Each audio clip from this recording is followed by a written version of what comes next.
ക്രാഫ്റ്റൊക്കെ ഇഷ്ടപ്പെടുന്ന എല്ലാ കൂട്ടുകാരുടെ ഒരു വലിയ ഡ്രീം ആയിരിക്കും ഒരു ബിഗ് ബോർഡൊക്കെ വാങ്ങിച്ചു വെക്കണം എന്നുള്ളത്. എന്തും അങ്ങനെ ഒരു ആഗ്രഹമായിരുന്നു. പക്ഷേ എന്ത് ചെയ്യാം, നമ്മുടെ കയ്യിൽ എടുക്കാൻ പൈസ ഇല്ലല്ലോ. പൈസ ഇല്ലെങ്കിൽ എന്താ നമ്മളത് ഉണ്ടാക്കിയെടുക്കില്ലേ?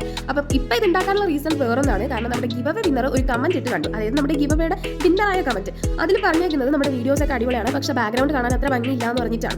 ഞാൻ വിചാരിച്ചു ഇനി ഇത് മടി പിടിച്ച് മാറ്റി വെച്ച് കഴിഞ്ഞാൽ ഞാൻ ഈ അടുത്ത കാലത്തൊന്നും ചെയ്യില്ല. കാരണം ഇത് ചെയ്യാൻ വേണ്ടിയിട്ട് ഞാൻ ഈ ഒരു പെട്ടി എടുത്തിട്ട് ഏകദേശം 1 വർഷമായി. എന്നിട്ടും ഞാൻ ഇതുവരെ ചെയ്തില്ല. കാരണം ഇത് ചെയ്തെടുക്കാൻ കുറച്ചധികം സമയം എടുക്കും. പിന്നെ എനിക്ക് ഈ സ്റ്റിച്ച് ബോർഡ് ഇതിൻ്റെ ഇടയ്ക്ക് ഇരിക്കുന്ന കാരണം എന്ത് ഡിസൈൻ കൊടുക്കും എന്നൊക്കെയുള്ള കുറേ കൺഫ്യൂഷൻസ് ഉണ്ട്. ഞാൻ അങ്ങനെ ChatGPT ചോദിച്ചു, ആർക്കും ഒരു ഐഡിയ എനിക്ക് പറഞ്ഞു തരാൻ പറ്റില്ല. അവസാനം ഞാൻ എൻ്റെ ക്രിയേറ്റിവിറ്റി യൂസ് ചെയ്താണ് ഈ ഒരു ഐറ്റം ഉണ്ടാക്കിയത്. പക്ഷേ എനിക്കിതിൻ്റെ ഫൈനൽ ഔട്ട്പുട്ട് കണ്ടിട്ട് ഭയങ്കരമായിട്ട് ഇഷ്ടപ്പെട്ടു. നമ്മുടെ കടയിൽ നിന്ന് വാങ്ങിക്കുന്ന പോലെ അത്ര പെർഫെക്ഷൻ അല്ലെങ്കിൽ നമ്മൾ സ്വന്തമായിട്ട് ചെയ്തൊരു സാധനം നമ്മുടെ റൂമിൽ വെക്കുമ്പോൾ അത് വേറൊരു ഭംഗിയാണ്. നിങ്ങൾക്ക് ഇഷ്ടപ്പെട്ടോ ഇല്ലേ എന്നുള്ളതൊക്കെ ഒന്ന് കമന്റ് ചെയ്ത് പറയാം. നമ്മുടെ ചാനൽ ആദ്യമായിട്ട് കാണുന്ന കൂട്ടുകാരാണെങ്കിൽ ചാനൽ ഒന്ന് സബ്സ്ക്രൈബ് ചെയ്യുക. പിന്നെ നിങ്ങൾക്ക് ഈ വീഡിയോ ഇഷ്ടപ്പെട്ടു കഴിഞ്ഞാൽ ലൈക്ക് ചെയ്യാൻ മറക്കണ്ട. വീഡിയോ